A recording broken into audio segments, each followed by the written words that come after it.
2026 বিধানসভা নির্বাচনে হুমায়ুন কবিরের নতুন দল আইএসএফ মিম তাদেরকে জোট হবে। কি হয়নি সেটা নিয়ে ভেবে লাভ নেই। আমি একজন অপটিমিস্টিক মানুষ। Past is past.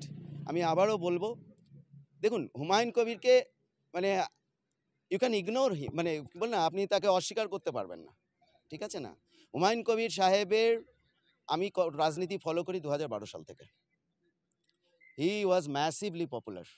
আপনি ভাবতে পারেন যে একটা লোক নির্দল প্রার্থী হিসেবে টিএমসির বিরুদ্ধে, টিএমসি তখন ক্ষমতায়, মাত্র 74,000 ভোট পেয়েছিলেন। তো হুমায়ুন সাহেবকে আমি বলবো এই অঞ্চলে পলিটিক্যাল উইজার্ড, জাদুকরণী, ঠিক আছে? হুমায়ুন সাহেব যে কথাটা বলেছেন নিশ্চয়ই ভাবনা চিন্তা করে বলেছেন। উনি প্রাজ্ঞ রাজনীতিবিদ, অনেক বেশি বোঝেন আমাদের থেকে। আমরা তো শিশু ওনার কাছে, ওনার কাছে আমাদের শিখতে হবে, রাজনীতিটা ওনার কাছে শিখতে হবে, এটা তো স্বাভাবিক। যেভাবে উনি আজকে মমতা বন্দ্যোপাধ্যায় সরকারকে মানে একদম এক ঝটকায় পটকে দিলেন, এটা ম্যাসিভ একটা উনি বিল্ড আপ করেছেন। এই বিল্ড আপকে কাজে লাগানো আমার মনে হয় ইন্ডিয়ান সেকুলার ফ্রন্ট নওশাদ সাহেবের উচিত, এবং সেই সঙ্গে সিপিএম বাম, আমরা ওদের কথা বলতে পারবো না। They think too far too much, এটাকেই একটা বলতে পারি, they think too far too much. কিন্তু রিয়েলিটি নিয়ে ভাবতে হবে আজকে কতটুকু প্রাসঙ্গিকতা আছে সিপিআইএম এর। একটা কথা এই মুহূর্তে ভাসছে যে দুদিন আগে হুমায়ুন কবির যে বাবরি মসজিদ বেলডাঙ্গাতে করলেন, তিনি বলছেন যে ওয়াইসি সাহেবের সঙ্গে একই সঙ্গে তারা জোট করবেন। আপনাদের কাছে কতটা বার্তা আছে বা এটা নিয়ে আপনারা কি ভাবছেন? দেখুন, এটা তো অস্বীকার করার জায়গা নেই। আজকের সময়ে বিশেষ করে আমার বিধানসভা নদিয়া, মানে নদিয়ার উত্তর এবং মুর্শিদাবাদের দক্ষিণ জুড়ে হুমায়ুন সাহেবের একটা বিশাল জনপ্রিয়তা, এবং ওনার ওই ক্লিপ দুটো আমিও শুনেছি, এটা খুব আশাপ্রদ। স্বাভাবিকভাবেই সেরকম একটা কথাবার্তা চলছে। এটা হলে তো খুব ফর্মিডেবল শক্তি হিসেবে আমরা উঠে আসবো এই অঞ্চলে। এবারে তাহলে 2026 বিধানসভা নির্বাচনে মিম কটি আসনে লড়াই করছে? দেখুন, রাজনীতি মানে দেখুন আমরা যেখানে শক্তিশালী হব, দেখুন এই বিষয়টা সব থেকে বেশি, এই বিষয়ে আমাদের আসাদুদ্দিন ওয়েসি সাহেব, সদর সাহেব সিদ্ধান্ত নেবেন।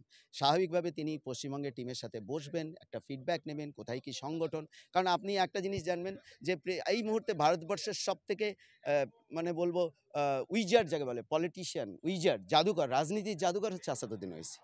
তিনি একটা জিনিস খুব ট্রেন্ড আছে ওনার, উনি কিন্তু শক্তিশালীভাবে লড়াই করেন। উনি প্রথমে যেখানে যান সেখানে আপনি বললেন 21 সালে 2100 ভোট পেয়েছেন, কিন্তু 16 সালে যখন বিহারে গেছিলেন সেখানে একটাও জিততে পারেননি, 21-এ 5টা জিতেছেন। এবার ইনশাল্লাহ যে জায়গায় আমাদের ক্যান্ডিডেট হবে, আমরা যেখানে বুঝতে পারবো জিতবো। ডেফিনেটলি কালীগঞ্জে তো আমি ফাইট করছি ইনশাল্লাহ, এবং আমরা জিতবো ইনশাল্লাহ, এটা আমার দৃঢ় বিশ্বাস। ইনশাল্লাহ আমরা কালীগঞ্জে জিতবো, কারণ যা মানুষের পরিস্থিতি আর যা ইস্যুস রয়েছে, এই ইস্যুসগুলো নিয়ে তো কেউ কথা বলে না। আমি কথা বলবো, আমরা জিততে চাই, কারণ আমরা সুগার মিলটা খুলতে চাই, রিয়েলি সুগার মিলটা খুলতে চাই। তো এইরকম হচ্ছে যে আমরা একটা রিপোর্ট নিশ্চয়ই আমাদের প্রেসিডেন্ট আছেন, রাজ্যের প্রেসিডেন্ট আছেন ইমরান সোলাঙ্কি সাহেব, যিনি কালকে এসেছিলেন। তারপরে আমাদের রাজ্য কমিটির সাথে কথা বলে নিশ্চয়ই সদর সাহেব একটা সিদ্ধান্ত নেবেন ইনশাল্লাহ। জিআইতে আপনাদের সকলকে স্বাগত জানাচ্ছি। রয়েছে আমি শাকিরুল ইসলাম, আর এই মুহূর্তে আমার সঙ্গে যিনি রয়েছেন নদিয়া জেলার মিমের প্রেসিডেন্ট আরিক আখের। আমরা প্রথমে আপনাকে জিআইতে স্বাগত জানাই। আসসালামু আলাইকুম। ইসলাম, প্রথমে যে বিষয়টা জানতে চাইব, আপনারা 2026 বিধানসভা নির্বাচন নিয়ে কি ভাবছেন? দেখুন, আমরা একটা রাজনৈতিক দল, এবং প্রত্যেকটা রাজনৈতিক দলের যেটা প্রধান লক্ষ্য থাকে সেটা হচ্ছে যে প্রত্যেকটা ইলেকশনে ভালোভাবে অংশগ্রহণ করা। 2024-এর যে বিধানসভা ইলেকশন আসতে চলেছে, বিশেষ করে পশ্চিমবঙ্গে, এটা আমাদের জন্য অ্যাসিড টেস্ট। তা আমরা সর্বশক্তি দিয়ে লড়াই করব, এবং আমরা চেষ্টা করব বেশি থেকে বেশি সংখ্যক মানে প্রার্থীকে জিতিয়ে নিয়ে আসার। একটা কথা এই মুহূর্তে ভাসছে যে দুদিন আগে হুমায়ুন কবির যে বাবরি মসজিদ বেলডাঙ্গাতে করলেন, তিনি বলছেন যে ওয়াইসি সাহেবের সঙ্গে একই সঙ্গে তারা জোট করবেন। আপনাদের কাছে কতটা বার্তা আছে বা এটা নিয়ে আপনারা কি ভাবছেন? দেখুন, এটা তো অস্বীকার করার জায়গা নেই। আজকের সময়ে বিশেষ করে আমার বিধানসভা নদিয়া, মানে নদিয়ার উত্তর এবং মুর্শিদাবাদের দক্ষিণ জুড়ে হুমায়ুন সাহেবের একটা বিশাল জনপ্রিয়তা, এবং ওনার ওই ক্লিপ দুটো আমিও শুনেছি, এটা খুব আশাপ্রদ। স্বাভাবিকভাবেই সেরকম একটা কথাবার্তা চলছে। এটা হলে তো খুব ফর্মিডেবল শক্তি হিসেবে আমরা উঠে আসবো এই অঞ্চলে। আমরা দেখেছিলাম 2021 বিধানসভা নির্বাচনে বেশ কয়েকটি আসনে মিম লড়াই করেছিল, কিন্তু সব কটা আসনেই জামানত জব্দ হয়েছিল। 2026-এ কী হবে? 2021-এর ব্যাপারটা একদম অন্যরকম ছিল। আপনারা জানেন বা আপনারা খুব ভালো করে জানেন, আপনারা মিডিয়াতে আছেন। যেভাবে ইলেকশনটা শুরু হয়েছিল, কিন্তু ফার্স্ট ফেজ ইলেকশনের সময় শীতলকুচিতে যে ঘটনাটা ঘটে, সেটা আমাদের বিশেষ করে এই আপনার উত্তর নদিয়া, মুর্শিদাবাদ, মালদার ওপর ভীষণভাবে ইম্প্যাক্ট পড়ে। ওই যে শীতলকুচিতে 4 জন সংখ্যালঘু সম্প্রদায়ের মানুষকে যে আপনার সিআইএসএফ গুলিতে যে মানে রক্ষীরা যে গুলি করে তাদেরকে যে হত্যা করে, এটা বিশেষ করে মুসলিম সম্প্রদায় প্রচণ্ড ভয় পেয়ে যায়। এবং সেই ভয়েরই আপনার যে ফল সেটা হচ্ছে মমতা বন্দ্যোপাধ্যায়কে পুরো ভোটটা দিয়ে দেওয়া। তো সেটা একটা মেজর রিজন ছিল। আর একটা তো এনআরসি অবশ্যই। তো সেই সময় মুসলিমদের মানসিক মনে যে ভয়টা ছিল, তার জন্যই তারা উজাড় করে মমতা বন্দ্যোপাধ্যায়কে ভোট দিয়েছিলেন। এবারকার ব্যাপারটা কিন্তু আলাদা। এবার কিন্তু আপনি যেটা দেখছেন, আমাদের কাছে এমন কিছু ইস্যু রয়েছে, বিশেষ করে যেগুলো মুসলিম সেন্ট্রিক ইস্যু। ওয়াকফ নিয়ে এই যে সরকারের অবহেলা, আমি তো বলবো একদম এটা ফাঁকিবাজি হলো, বা এটা বলতে পারেন যে আমাদেরকে অন্ধকারে রেখে একদম অপ্রস্তুত অবস্থায় এই যে উনি ঘোষণাটা করলেন, এটা মুসলিম সমাজ অত্যন্ত ক্ষুব্ধ। ওবিসি নিয়ে আপনি জানেন, রিক্লাসিফিকেশনের পরে ওবিসিতে মুসলিমদের যে চাকরি পাওয়ার আশা পরিপূর্ণ আপনার বন্ধ হয়ে গেছে। কারণ কিছু নন মুসলিম সম্প্রদায় যারা ওবিসি বিতে ছিল, তাদেরকে যখন ওবিসিতে এতে নিয়ে আসা হলো, সেটা সেই জেনেরিক কম্পিটিশনের মতো হলো। তো এই ধরনের ইস্যুগুলো মানুষ অত্যন্ত ক্ষুব্ধ, এবং তার প্রভাব আমার মনে হয় ব্যালট বক্সে পড়বে। একটা অভিযোগ আপনাদের দলের প্রতি বারবার আসে যে বিজেপিকে সহযোগিতা করার জন্য আপনারা সব জায়গায় ইলেকশনে লড়াই করেন। বিহারের ক্ষেত্রে আপনারা 5টা আসন জিতলেও বিজেপিকে সহযোগিতা করেছেন বলে অভিযোগ উঠেছে, এবং পশ্চিমবঙ্গের মাটিতে তৃণমূলকে হারাতে মুসলিম ভোট কেটে বিজেপিকে সহযোগিতা করার জন্যই আপনারা এখানে লড়াই করতে চাইছেন। এটা তো অনেক পুরনো অভিযোগ। তো যেন ব্যাপারটা হচ্ছে যে সবাই এখানে রাজনীতি করতে এসছে, এবং সবাই নিজের ক্যান্ডিডেট দেবেন। তা আমার মনে হয় এটা হচ্ছে যে এই নাচতে না জানলে উঠোন ব্যাকা টাইপের একটা এক্সকিউজ। ঘটনা হচ্ছে, দেখুন, আপনাকে নিজের মধ্যে ইন্ট্রোস্পেক্ট করতে হবে আপনার কোথায় ভুল, আপনি কিভাবে একটা ইলেকশন ফাইট করছেন। যদি বিহারের কথাই বলেন, তাহলে বিহারে তো এটা পরিষ্কার ছিল যে আসাদুদ্দিন ওয়েসি সাহেব বারবার চিঠি দিয়েছেন, তেজস্বীকে চিঠি দিয়েছেন, লালু প্রসাদ যাদবকে চিঠি দিয়েছেন। উনি এটাও প্রতিজ্ঞা করেছিলেন, আমরা 6টাই চাই এবং 6টার বাইরে লড়াই করব না। আর এটা নতুন কিছু ইতিহাস নয়। আমরা যদি ইতিহাসেও ফিরে যাই, তাহলে আমরা প্রি পার্টিশন এরাতে সেখানে ফজলুল হক আর আপনার হাবিবুল্লাহ সাহেবের, শরৎ বসুর যে সরকার ছিল দ্বিতীয় টার্মে, তাদেরকে শ্যামা হক সরকার বলা হতো। কিন্তু তাদেরকে যে ষড়যন্ত্র করে ফেলে দেওয়ার পরে বাংলার যে অবস্থা, আপনি যদি ইতিহাস ঘাটেন দেখবেন যে মন্বন্তর, দুর্ভিক্ষ, এগুলো কিন্তু হয়েছে।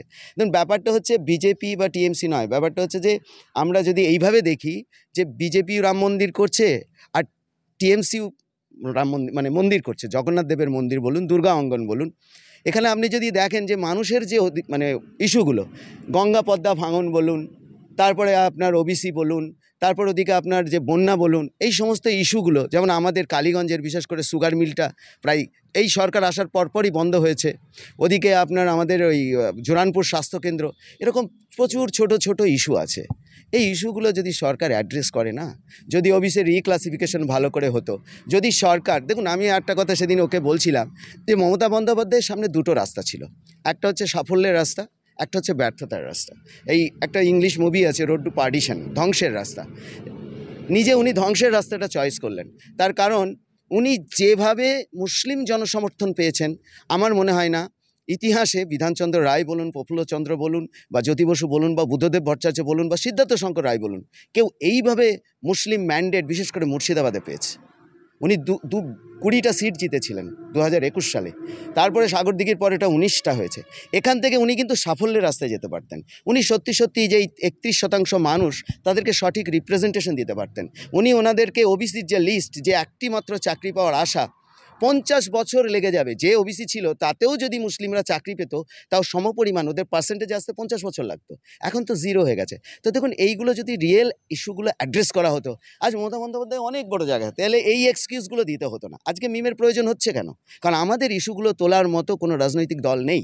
আর আজকে আপনি দেখবেন কংগ্রেস বলুন, প্রত্যেকটা সেকুলার দলের মধ্যে তাদেরকে বিজেপি এত প্রেশারে রেখেছে, তারা এটাই ভাবছে যদি আমি মাইনরিটিসদের কথা বলি, আমার ভোট কমে যাবে। কিন্তু এর উল্টো পিকচারটা আমরা দেখেছি জোহরান মামদানির ক্ষেত্রে। নিউ ইয়র্কের মাটিতে দাঁড়িয়ে পৃথিবীর সবথেকে ধনী শহর, শ্রেষ্ঠ শহর, যেখানে সব ধরনের মানুষ আছে, আপনি টাইমস স্কোয়ারে গেলে সব রকম কালচার পাবেন, আমি ওখানে গেছি। কিন্তু ঘটনা হচ্ছে, ওখানে উনি দাঁড়িয়ে বললেন, আমি সোশ্যালিস্ট, ডেমোক্র্যাট, মুসলিম। উনি যে নিজের এই আইডেন্টিটি, এটাকে কিন্তু ভোলেননি, মানুষের অসুবিধার কথা তুলতে ভোলেননি। তো এটা যদি অন্য সেকুলার দল তোলে, মুসলিমদেরকে অচ্ছুত না করে, তাহলে তাদেরকেও ভোট পাবে। এটাই। কিন্তু একটা প্রশ্ন বারবার উঠছে যে আপনারা এই যে রাজ্য সরকার, সেই সরকার মন্দির করছে, সেখানে আমরা দেখলাম জগন্নাথ মন্দির, আপনি যেমন বললেন মহাকাল মন্দিরের ঘোষণা করেছেন, নিউ টাউনের দুর্গাঙ্গনের ঘোষণা করেছেন, কিন্তু আমরা দেখলাম হুমায়ুন কবির যখন বাবরি মসজিদ করার জন্য উদ্যোগ নিয়েছেন তাকে দল থেকে সাসপেন্ড করা হয়েছে। আমরা দেখলাম নিউ টাউনে যেখানে দুর্গাঙ্গন করছে তার থেকে 5 কিলোমিটার দূরে নিজস্ব জমিতে তারা মসজিদ করবে, সেখানে মসজিদ করতে সরকার কর্তৃক মানে হিডকোদের পক্ষ থেকে বাধা দেওয়া হচ্ছে, সেই মসজিদে বিদ্যুৎ পর্যন্ত দেওয়া হচ্ছে না অস্থায়ী মসজিদে। এই যে বিষয়গুলো সামনে আসছে, এটা কীভাবে দেখছেন? দেখুন, আমি এটাকে না আমি দুইভাবে দেখি। প্রথম কথা হচ্ছে যে এই যে ধর্মীয় মেরুকরণের রাজনীতি, ভোট ব্যাংক, এখন যেহেতু মমতা বন্দ্যোপাধ্যায়ের মনে হয়েছে যে পুরো হিন্দু ভোট ব্যাংকটা বিজেপি নিয়ে যাবে, তাই আমি মন্দির করে ওর থেকে বেশি হিন্দু প্রমাণ করে যদি ভোট ব্যাংকে কিছুটা থাবা বসাতে পারি, আমি এটাকে অন্যভাবেও দেখছি। আমি না মাঝে মাঝে ভাবি, সত্যি কি এই সরকার মমতা বন্দ্যোপাধ্যায় চালাচ্ছেন নাকি অন্য কেউ চালাচ্ছে?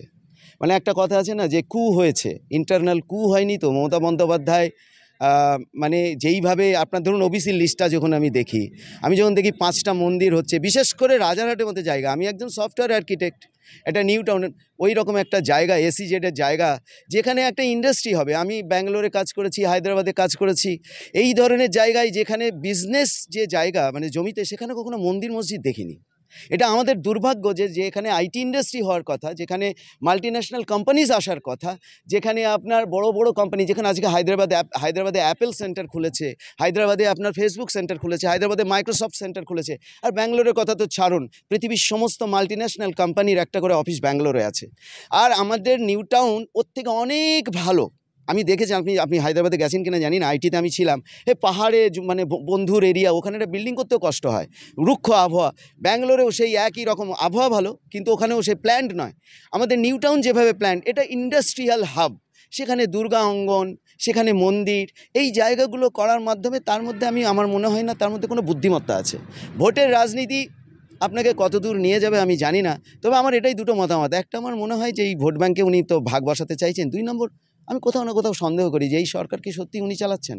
কারণ শুভেন্দু অধিকারী যেভাবে আর ইনফ্লুয়েন্স, ও তো দীর্ঘদিন মুর্শিদাবাদে ছিল, মুর্শিদাবাদের পুলিশ প্রশাসন, আইপিএস WBCS অফিসারদের উপর ওর যথেষ্ট প্রভাব, তাই না?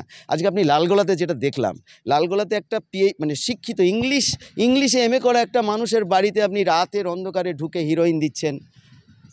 আমার এইগুলো ঠিকঠাক মনে হচ্ছে না। কোনো সেইন গভর্নমেন্ট যাদের একটা বুদ্ধি আছে, বিশেষ করে মমতা বন্দ্যোপাধ্যায়ের মতো পোড়খোয়া রাজনীতিবিদ।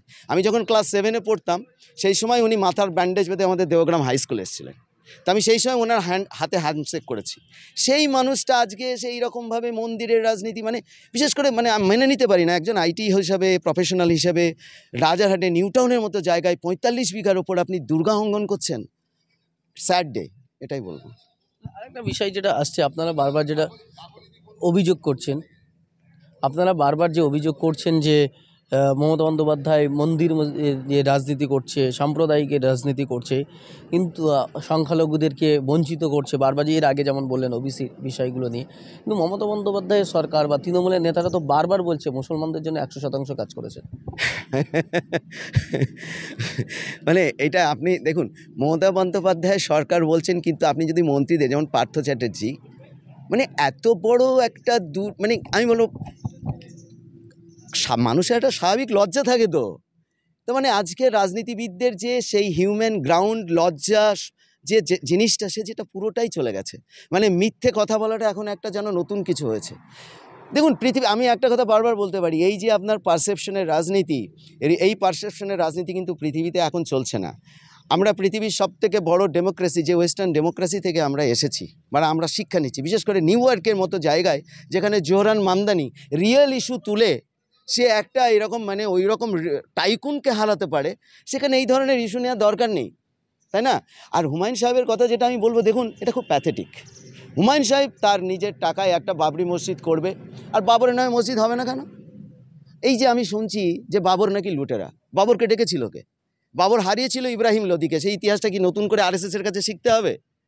ওদের হিরো যদি সাভারকার হয়, ওদের হিরো যে মহাত্মা গান্ধীকে, যে ফাদার অফ নেশনকে যারা হত্যা করেছে, সে যদি হয়, নাথুরাম গডসে যদি ওদের হিরো হয়, বাবর কাকে হারিয়েছে? ইব্রাহিম লোদিকে 1526। এই তো ক্লাস 5-এর ইতিহাসে আমরা পড়েছি।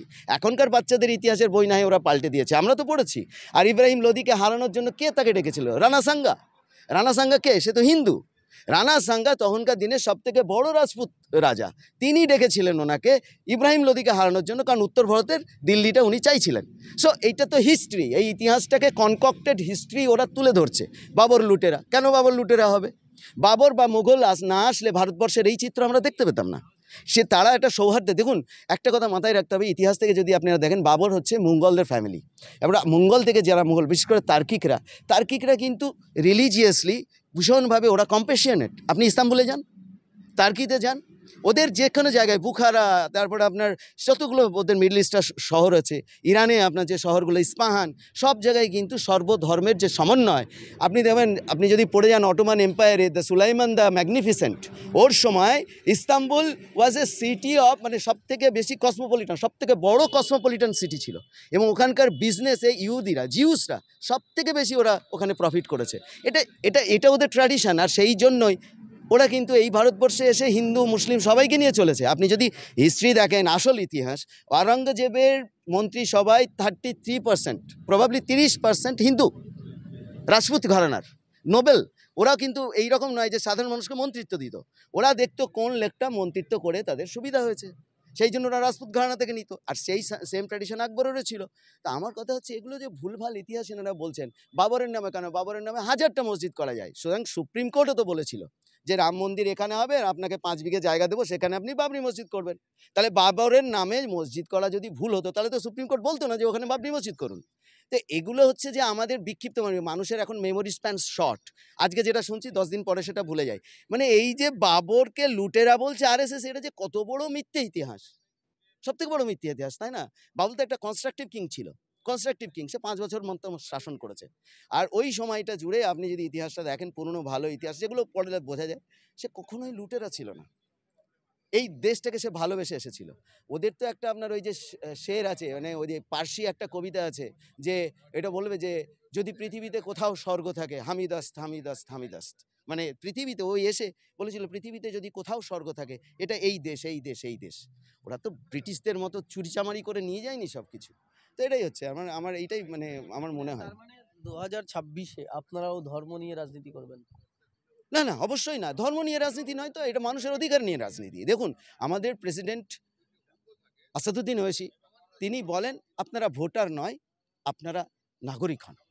একটা ভোটার আর নাগরিকের পার্থক্যটা মানুষকে খুব ভালো করে বুঝতে হবে। ভোট দিয়ে আমার দায়িত্ব শেষ হয়ে যায় না। ভোটের পর আমি যদি নাগরিক হতে হয়, তাহলে আমাকে বলতে হবে যে জুরানপুর হসপিটালটা কেন হচ্ছে না, আমাকে বলতে হবে যে আপনার সুগার মিলটা কেন খুলছে না। সেটা হচ্ছে নাগরিকের অধিকার। আর আমাদের ইসলামিকেতেও আমি বলি যে আমাদের মানে কুরআনে রব্বুল আলামিন একটা কথা বারবার বলেছেন, যে আমার বিল মারুফ ওয়া নাহিয়ানিল মুনকার। আল্লাহ রব্বুল আলামিন এই আয়াতটা মনে হয় 8 থেকে 9 বার এসছে, আমি জানি না, যারা আমি অত ইসলামের পণ্ডিত বা বিশারদ নই, কিন্তু আমাকে সেদিন যার কাছে আমি শিখি, তিনি আমাকে বলছিলেন যে আমার বিল মারুফ ওয়া নাহিয়ানিল মুনকার। মানুষ ভালো কাজ করবে, ভালো কাজ করাটা খুব ইজি, কিন্তু খারাপ কাজে নিষেধ করা এটা কিন্তু কঠিন। That's a hard work. তা আল্লাহ রব্বুল আলামিন বলছেন, এটা একটা মুসলমানের জীবনে কয়েনের দুটো পিঠ।